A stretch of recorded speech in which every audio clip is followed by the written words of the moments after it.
All right, so our next speaker, Travis Luther, he's going to be talking about brand building. He also has a company that does AV, so you might have seen him running a mic or setting up a microphone or camera or something like that. But please welcome to the stage, Travis Luther.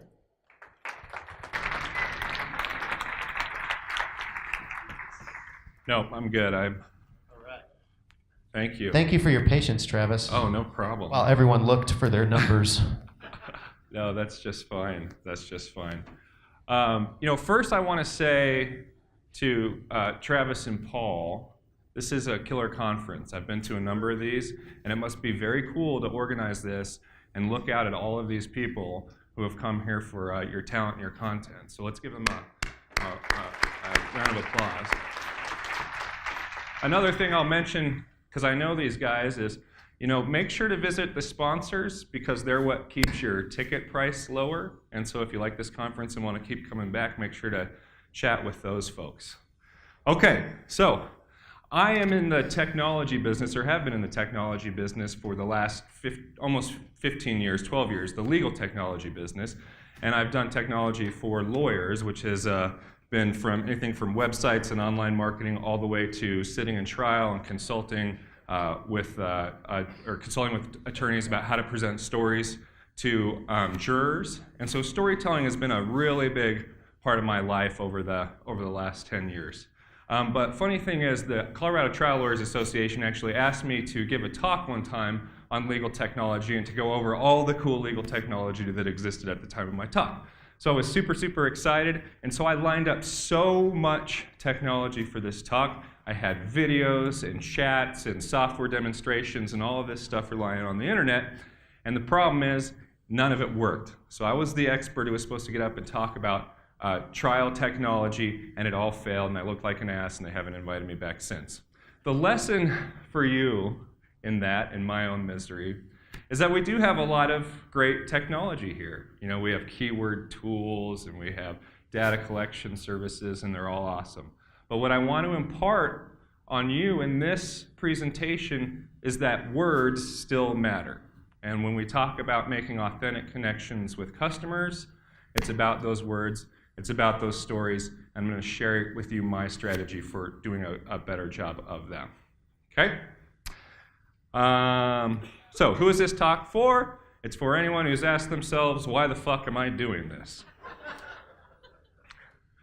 People who are asking themselves, why the fuck am I doing this in their business, have what we call a passion problem. And it's something that I had actually at Lawfather, the legal technology company. I'm going to talk about my story, about how I was able to connect my personal passions with my business and kind of rekindle my excitement and my enthusiasm for my mission. Okay, so the purpose of a brand story is to create an authentic connection between you and your company. Again, this is just an overview, and then this will all be divulged to you how we're going to do it later, but this is what you can expect to learn. How to create an authentic connection between your company and your customers. And the outcome of a brand story is to ignite the passion necessary for you to grow your small business and to ignite the passion necessary for a customer to make a purchase. There's two types of brand stories that we're going to talk about. We're going to talk about the stories that we tell about our companies, and we're going to talk about the stories that we discover about our customers. And the reason that we do this is because brand stories create a vivid set of values to guide the growth of your business. And what I mean by that is once you have a brand story, it's almost as good as, or if not better than, a mission statement. When you read that story, you're going to know exactly what your company is about, what kind of new products you'll add, what kind of opportunities you'll say no to, and so will your employees. Your employees will know that brand story, and they'll be able to make better decisions on your behalf because your brand story actually limits the scope of what you're going to do. So I had lunch with Meg earlier. When I was on stage, I introduced myself as Travis, the president of Queen Anne Pillow, and that's really my primary focus today is my Queen Anne Pillow company. And we were talking about pillows, and she said, "Why pillows?" And now, Meg, I'm going to tell you that story. My brand story starts with a pile of dog shit. On March 8th, 2007, I got up in the morning and I took my lab, Chloe, out into the yard, and she did her thing. We lived in an apartment. I bent over to pick up her poop, and bam, I had this crushing back pain like I never had before in my life. It floored me. I was on the grass. I had let the dog leash go. She's dumb, but she even realized there's something horrible going on with me, so she doesn't leave. We both crawl back to the apartment. I bang on the apartment door. My wife, who is 9 months and all of the days pregnant, opens the door and looks down to see me and the dog on the ground. And she said, "What happened?" I said, "I don't know. I bent over to pick up the dog's poop, and I had this catastrophic pain in my back." My wife goes and she sits down on the couch, grabs the cordless phone, which we had back in those days, and calls my friend and my neighbor and says, "You got to come pick up Travis and take him to the hospital. Something horrible has happened to him." She hangs up the phone. She stands up. Guess what happens? Her water breaks. I can't make this up. She grabs the phone again and she says, "John, bring your wife because I need to go to the hospital as well." So somebody brings the car, loads us both in there, calls the hospital, says we're both coming. We get to the roundabout. There's two wheelchairs there ready for us. They wheel me down to ER. They wheel her up to labor and delivery. And anyway, as you can imagine, I had a lot of other things going on at that moment besides what was going on with my back. So at that moment, they shot me up with all of the things that I needed to survive. Probably more things than my wife got, unfortunately. And then I went upstairs, and a couple hours later, we had a baby. At that point in time, I was what I consider a young, healthy, virile man.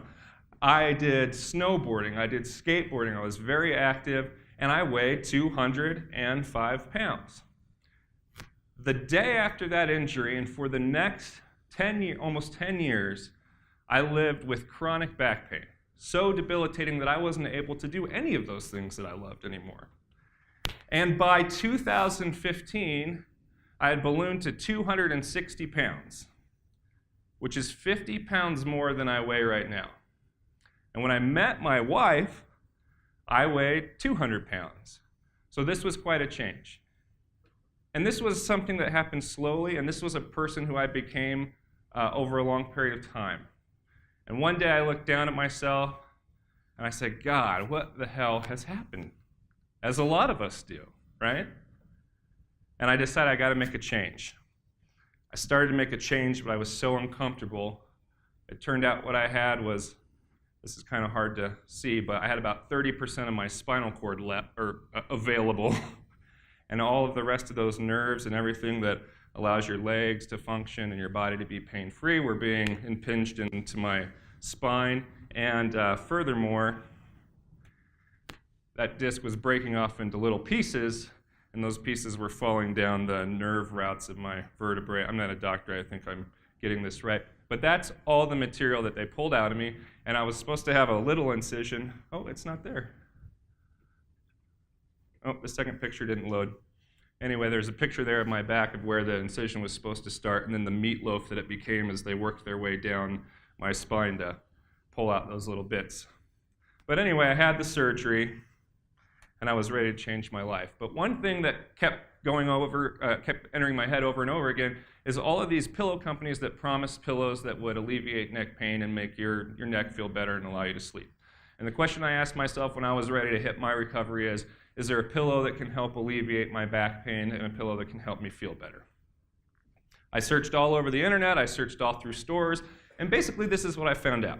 You can buy 5,000 different kinds of pillows. There are tons of catalog sites, but very few, if any, of those pillow manufacturers will tell you what's the difference between one pillow over another, why you might want this loft or this fill or this ticking or anything like that. And I played for about 6 months a game of pillow roulette, which was buy a pillow, take it home, hoped it worked. It didn't work, go out, buy another pillow, hope it worked. It didn't work. Anyone else do that here?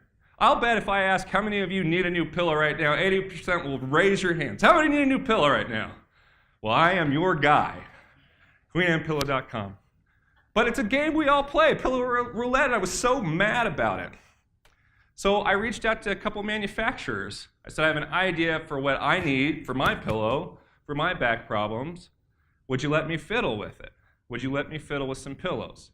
And all of them said no, except for one pillow manufacturing company. And this pillow manufacturing company happened to just do pillows for like hospitals and nursing homes. They only had a commercial pillow business. So they didn't look at me as any kind of competitor. But they mailed me all sorts of stuff and all sorts of fills and all sorts of ticking sizes, basically all of the ingredients that you need to make pillows. And I just screwed around for months with this fill and this size, et cetera, and this ticking, until I finally found a set of pillows that I really loved. And what happened was, within the span of about 4 or 5 months, I lost that 50 pounds and got back to 210 pounds. And I will tell you, and I am not bullshitting you, and I swear it and I believe it, that pillow and those pillows saved my life. They gave me the energy I needed to attack my health problems. They gave me the energy I needed to get up in the morning and be the person I knew I was. And I would tell people this. They would say, how the hell did you do that? As far as we know, you're a pretty lazy dude with a weight problem. How did you do that? And I did it with my pillow, my Queen Anne pillow. That's not the original one, but that's what they look like now. So everyone said to me, dude, you should sell those, man. That's a great story. You should sell those. And I said, okay, I'll sell it. So I kind of developed this small line of pillows. Do you guys know Brad DeGraw? He spoke last year here. Brad DeGraw was an Amazon guy, and he kept telling me, dude, you got to put your pillows on Amazon. You got to put them on. I said, no, it's an expensive pillow. We're kind of a luxury brand. I don't think Amazon's our thing. He's like, dude, you got to put them on there. I said, okay. I put them on there. Nothing happened. For a long time, I hated Brad and thought he was an idiot. We'll get to what happened on Amazon. So nothing happened, and then I was kind of like, dude, you need to maybe kind of take your own advice, right? So in my law business, I told you we're about stories. We're storytellers. We're trying to find an emotional connection with a juror or a witness so that we can give the people viewing our case the deepest, most sincere appreciation of the facts. And at this time in 2010 with my Law Father company, I was very much feeling like I didn't know why I was doing what I was doing. I was having a lot of those what the fuck am I doing this for kind of moments. I kind of just considered myself a legal technology guy. I couldn't find any inspiration in it. I couldn't find anything to connect me personally to the company. And this organization that I'm a part of called EO, which Brad was a part of too, I talked to a guy in there and he said, you gotta find your passion again. It's not the passion that caused you to start the company in the first place, but it's the passion that you're gonna discover you have now. And long story short, what that meant was I went from saying, I just do media for attorneys, to realizing that in what I do and the consulting work that we do and the trial work that we do, we actually protect and improve democracy in the justice system because we give everybody a fair shake, right? So everyone gets to present their case. Everyone gets to be heard. And that meant a lot to me, and that kind of reinvigorated me in my Law Father company. And so to that end, I had to do kind of the same thing with Queen Anne Pillow, right? I had to stop just having it as kind of a side project or a side business. I needed to change the language or the story that I told people from I manufacture luxury pillows to I improve lives by teaching people that better health starts with better sleep. Because I really believe that. So in 2007, I just started telling people my story. I'm still on Amazon, okay? And now by this time, I'm a little more sophisticated. I've got some PPC stuff going on. I'm realizing this whole keyword idea that it's pretty similar to Google and how to write content and stuff. So I am getting a little bit of traction. But it's not what I want it to be. And so I started telling people my story. I connect health to sleep. As far as I know, I'm the only pillow company to do that, right? I'm not talking about comfort. In fact, very rarely do I talk about comfort. I talk about health, right? I talk about how sleep improves your performance at work, how sleep improves your attractiveness to the other sex, how sleep gives you the energy you need to wake up and attack your problems. That's what I talk about. And I show everyone that changing my pillow changed my life. I did that by running half marathons with my pillow. Yeah. I decided like I wanted to have all of me invested in this pillow company, and I wanted to tell as many people as I could, running by them, hey, buy a Queen Anne pillow, buy a Queen Anne pillow. But I started signing up for these races. I started having my name tag say Pillow Man. I started wearing that stupid fanny pack that my kids love. I started putting little business cards in there, and I printed my own shirts that said, better health starts with better sleep, queenandpillow.com. And everybody I ran by would clap their hands and say, hey, Pillow Man. And eventually people started to ask questions, right? Why are you running with your pillow? Why are you running with your pillow? Because I have a secret. I know something you don't know. I know that better health starts with better sleep. And that's how I went about telling people. I went and proved it. I also got my friends involved. Who's more trusted than a doctor? Besides a lawyer.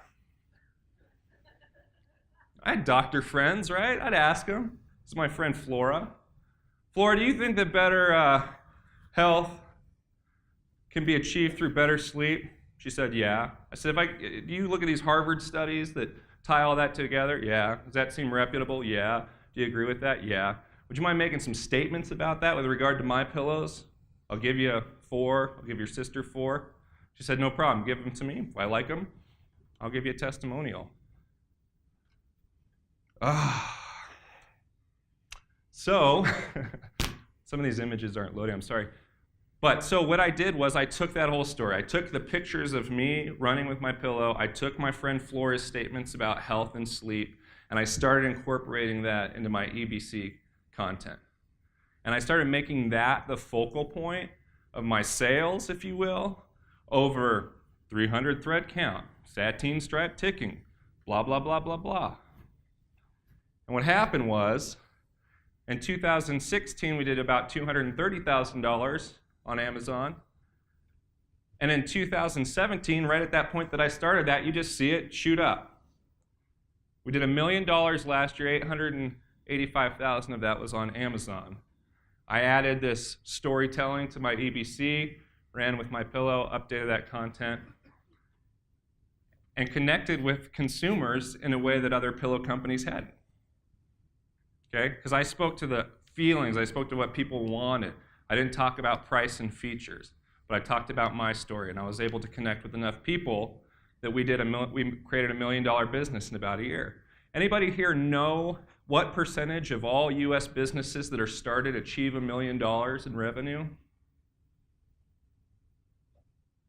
I'm not bragging. I've seen already some 10 million, 200 million companies in here. That's great. But I'm just curious, do you know what it takes to become to have $1 million business? 4% of all businesses started in the United States make $1 million in revenue. And do you want to know on average how long it takes them to build that $1 million business? 10 years.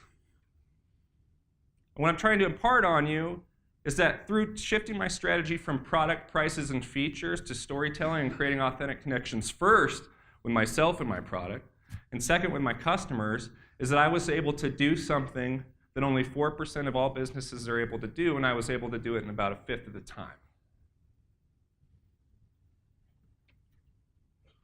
So, what's Queen Anne's brand story? This is it in a nutshell. Better health starts with better sleep. We know this because our owner lost 50 pounds after creating Queen Anne Pillow. We're not the only ones who say so. Doctors agree as well.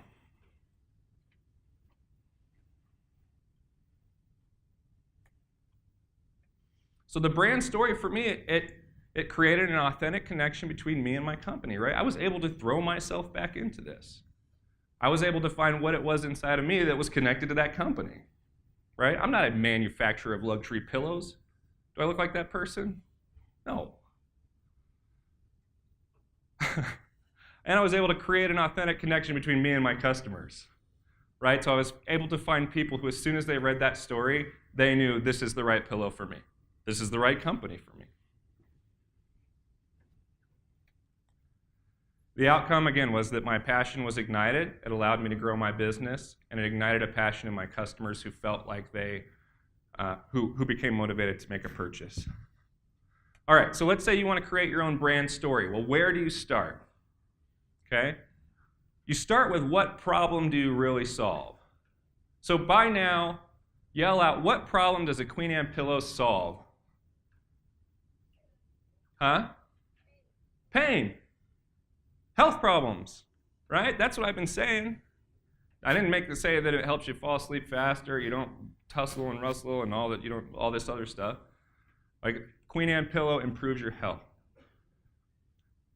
So, you got to know what problem you really solve. I was talking to somebody earlier about this, and we were talking about in this reseller space how it might this person said it might be hard for some of these folks to connect the problem that they solve or their personal passions or their priorities with their product, because a lot of them are just reselling or wholesaling or doing arbitrage, right?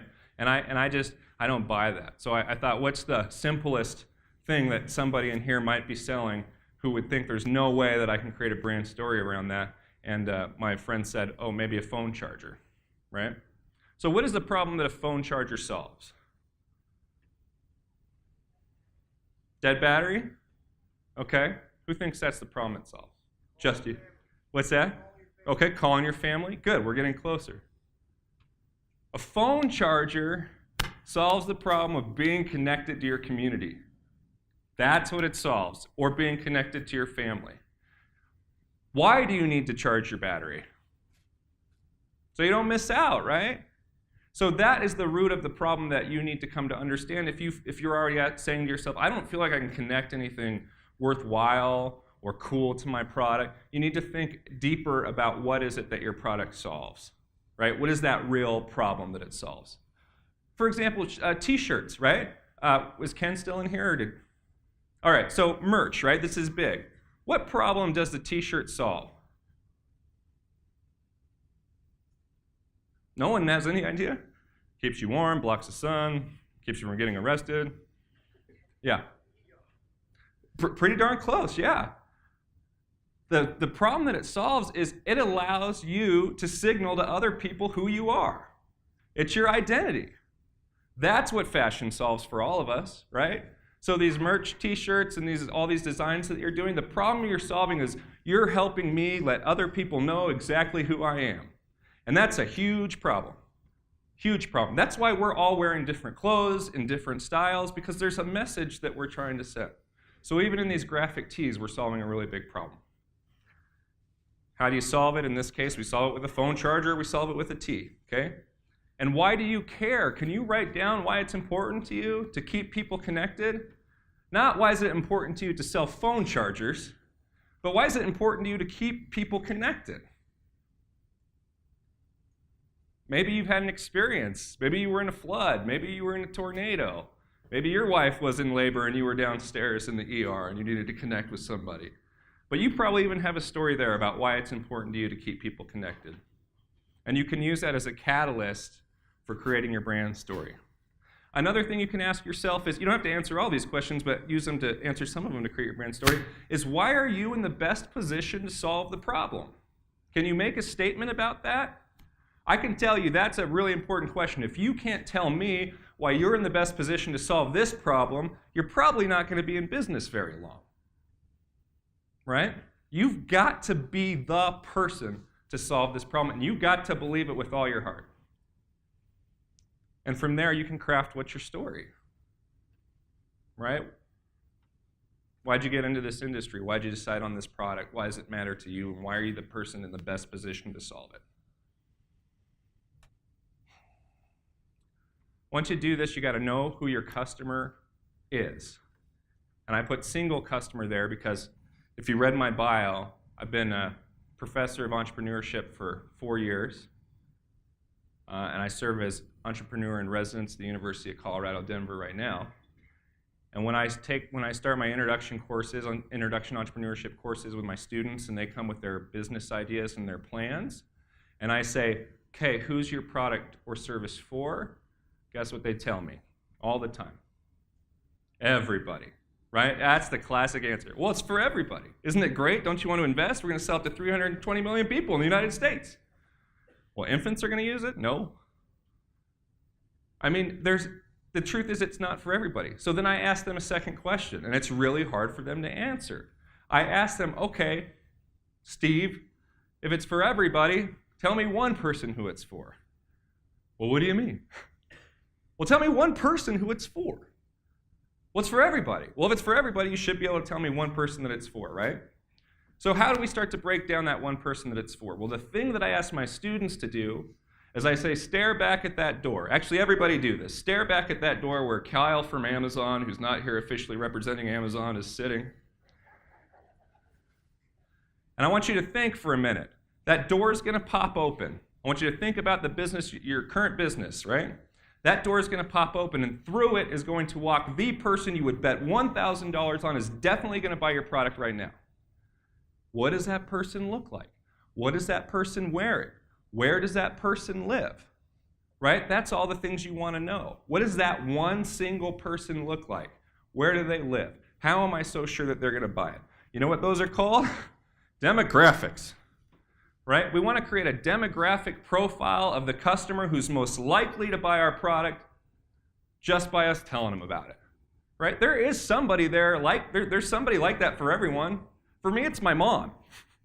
My mom will buy anything for me. But there is one person who will buy anything.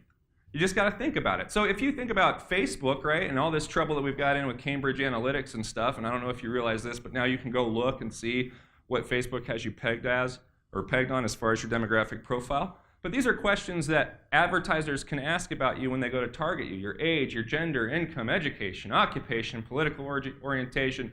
Do you have kids? Do you have pets? Are you gay or straight? What are your hobbies, your religion, your ethnicity, your geography, and do you own a home? Those are just some of the things that we use to create demographic profiles. I'm going to share with you right now a demographic profile that I've created for one of my customer personas. Anyone heard of a customer persona before? Really? No, that's it? Okay. So I have a customer persona. A customer persona is basically the second story that I said we would talk about today. It's that story that we know about our customer. And I'm going to tell you about Turnaround Tina. And this is the story that's at the bottom of our content template for Amazon. So that if anyone goes to change the content or update it, this is the lens in which they view those updates. It better be in this story about Turnaround Trina, okay? Turnaround Trina is ready to make a change in her life.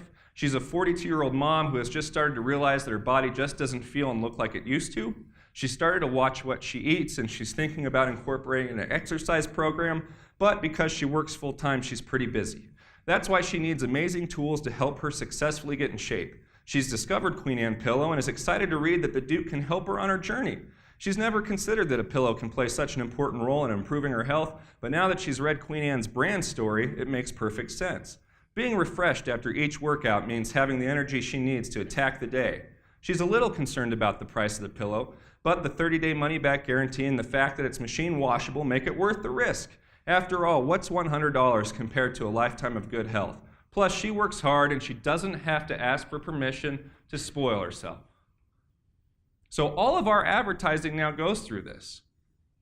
We generate this persona because we look at who our customers are, right? And this over time, first you guess, right? You look at the door and you say, who is that person I think is most likely to buy my product if they walk through that door right now? And then you use input data that you receive from your Facebook ads or other advertising to start to hone in that demographic profile and build that persona. And now I know that this is actually one of my customers, right? This is not one, but this is what a lot of my customers look like. You want to know who else meets this criteria? I don't say this to be offensive or anything like that. This is almost, I discovered, a mirror image of another company's persona, Weight Watchers. Isn't that interesting? All of those things I said are a lot of the things that Weight Watchers uses to build stories for their potential customers as well. Okay, so I have my story, right? Now, as I said, this sits at the bottom of our template. I've tried to put together, these are the bullet points in the title. It's going to be tough to see, but I want you to see where the story is incorporated into this language. At the top, we have post-activity workout pillow, right? Melt the stress away. This is not, there we go. And I can't see it from here. You can see in the bold, active lifestyle. Cracked the code on comfort. We are in the unique position to solve your problem. Don't need permission to pamper yourself. Relax post-workout with a magazine or smoothie, right? That's storytelling right there in the bullet points. This is where a lot of people are stuffing keywords and trying to get as much in as they can. I'm trying to make an authentic connection with my customer. Better health starts with better sleep. Wake up refreshed and relaxed. So this is probably an alternative strategy to what a lot of us are employing. And this is certainly an alternative strategy to what I was employing when I started. When Brad gave me that advice and I started buying ads and I started realizing that the Amazon search engine was a lot like the Google search engine, right? But I topped out and I made the decision to follow my own advice from my previous companies and incorporate my story and my customer story into my listing. And if you'll remember, my brand story is in the EBC content and my customer story is right there at the top. Now, I don't exclude features, right? That's all still there. But I just remember to include her story. Our customer stories market to a feeling, not just the product. In this case, they don't speak to her, but they speak to who she wants to be. Does that make sense? Right? If she's already fit and feeling great and feeling refreshed and doesn't have a back problem, is she a good customer for me? No. So for a lot of us, we need to be writing to and speaking to the person that our potential customers want to be, not the people who they are. And when we do that, we give her, one, permission, and two, the tools she needs to become that person through that storytelling. And that's powerful, right? That's why we rely on our friends and our therapists and everyone else. Give me the tools I need to become the person I want to be. And I remember that as I write these stories into my marketing. So here's 5 rules to keep in mind. I call them Luther's rules because I have a pretty big ego. And I needed a header. Be authentic. Know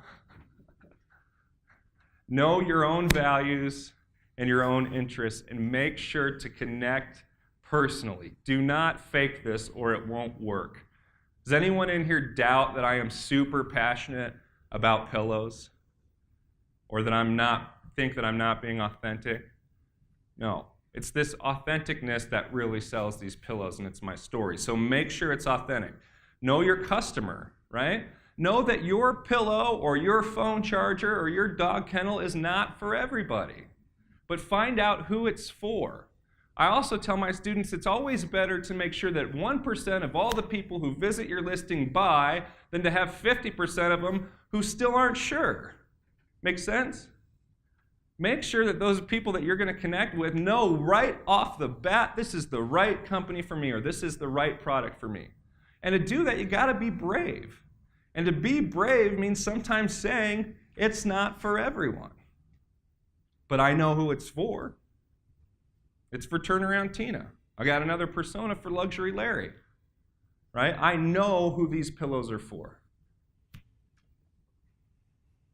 Market the feeling, not the product. I think we've been over that enough. Be consistent. Anyone in here heard of cognitive dissonance? Yeah. Cognitive dissonance is that feeling you get when new information kind of conflicts with your existing beliefs, right? It's as if, there's a Toyota Prius commercial, and it's going through the forest all quietly, and then suddenly the Prius starts running over children who are playing in the road, right? Well, that's contrary to the beliefs I already had. I get this weird feeling that Toyota's not being consistent with what I thought about them and their Prius. That's cognitive dissonance. It's like if I gave my pillows away with a bucket of fried chicken, and then I kept telling people better health starts with better sleep.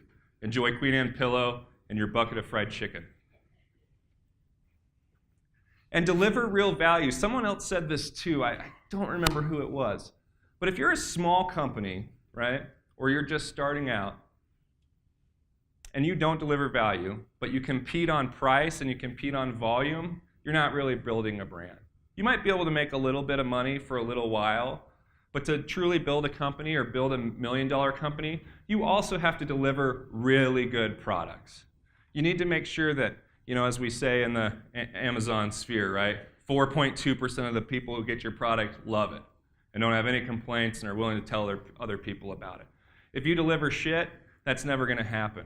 I was talking to my buddy Leb here about his recent experience with Amazon and about brands, and he said he got something in the mail. It was broken when he got it. He sent it back. It's not that he's never going to buy from that company, but more importantly, he can't even remember what company it was, right? So when you create shit, you do nothing that's helpful to building your brand.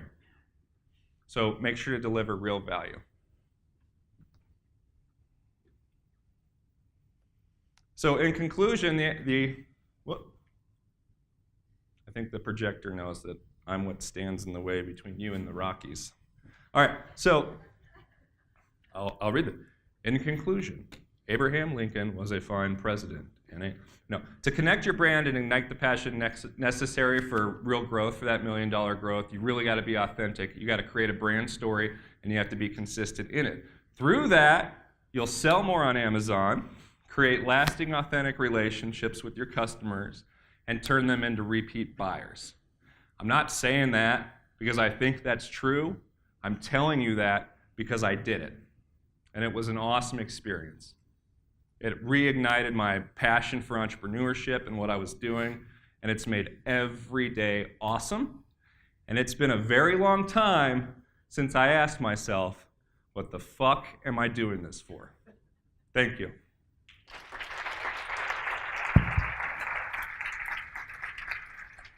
All right, so let's see, what time is it? We got time for, let's do, what, 2 questions? Sure. Let's do 2 questions, and then we'll wrap up and we'll call it a day. Any questions? Anybody? Anybody? Oh, right back there, Chris Green. Hang on, Chris. Did you guys notice Chris has blue hair? Captain Obvious. Question, you got Tina and Larry. Would you make 2 separate listings targeting each one of them, or would you make one kind of master listing that's going to hit both of them?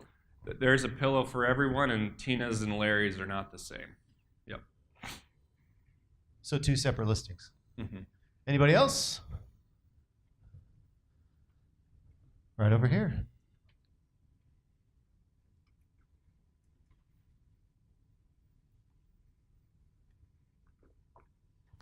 Should be an easy question. What is EBC?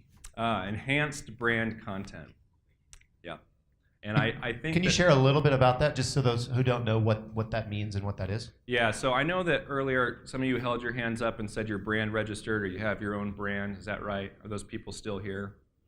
So I have my own brand. So Queen Anne Pillow is my own brand, my own company, and I manufacture my own pillows. And because of that, I've submitted some information to Amazon to say I own this, right? And in doing so, Amazon has granted me the ability to put brand content that I can basically copy and paste from different variations of my pillows all through a model that lets me do more of that storytelling. So traditional Amazon listings that don't have EBC or enhanced brand content will have a very plain description window. What Amazon allows me to do as a brand owner is put graphics in and modules and headers and logos and all sorts of stuff that's not really available in the normal description area. And it's in that EBC section that I have pictures of my doctor friend. I have pictures of me running with my pillow. I have my own story of my own experience. Yeah. Awesome. Thank you, Travis. All right. Thank you.